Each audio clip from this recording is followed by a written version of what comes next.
Oh god, okay. So Jess, Pandalecki Jess, not Dean has the TARDIS Jess, asked me to analyze Twilight, which I can do. Because,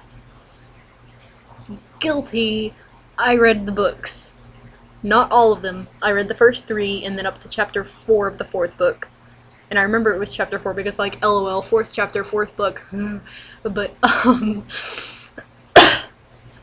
she was basically, like, the main reason I stopped reading it, other than the fact that it's absolute shit writing, is the fact that it was the wedding and she was, like, kissing him and she was like, Edward was so perfect and so wonderful, and as I kissed him I creamed myself. And I was like, oh girl, oh girl. So, and then on top of that, you know, I heard that there was something about a zombie baby later on in the book that he was basically gonna have to be like, and like cut out of her stomach, and I was like, ooh, not touching that with a 10-inch dick. I'm not doing that, no. So, analyze Twilight. Okay, so it's a story. Fascinating to know more. It's a story about a vampire who falls in love with a human, and not just any human, a prince. No, a vampire who falls in love with a human. Okay, seems like a pretty good idea because, you know, vampires, what do they drink? Blood.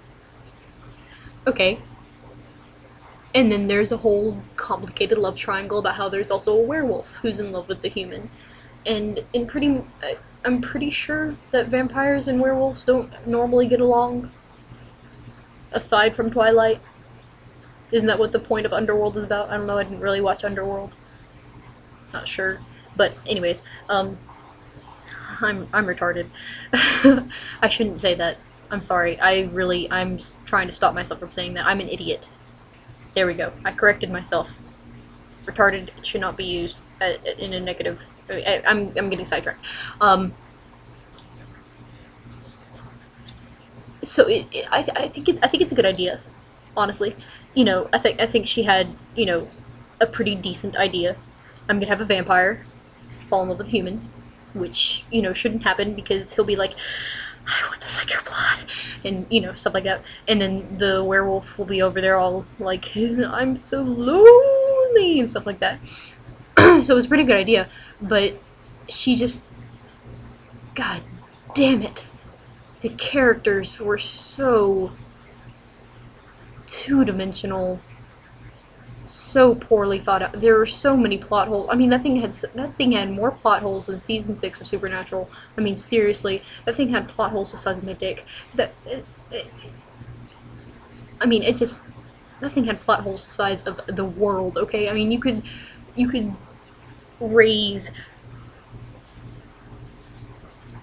build cities and raise children inside of those plot holes.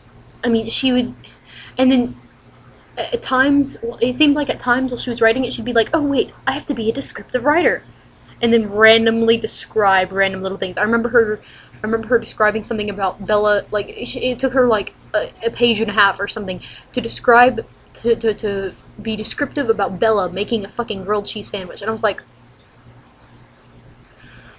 look, woman, look, you can't just randomly stop and go being a descriptive writer. Okay, either write the entire thing as bland and boring and Bella loved Edward. Bella left her house to find Edward. Bella found out that Edward left, so she went and sat in the forest and was really sad. Bella loved Edward. You can't just go from that to saying, and then she took the cheese from the crinkling wrapper and placed it on to the soft white bread, which she then slowly places. You can't just do that. You just, no, be consistent, okay? I haven't even really analyzed the story. I don't really need to. Does it really need analyzing? Really? Honestly, that really hurt. Are you my mummy? Oh, wait, hang on. Come on, where are you? Come here. Are you my mummy? Are you my mummy? Mummy, let me in, I'm scared of the bombs, mummy. Okay, well this has nothing to do with Twilight, so I'm done.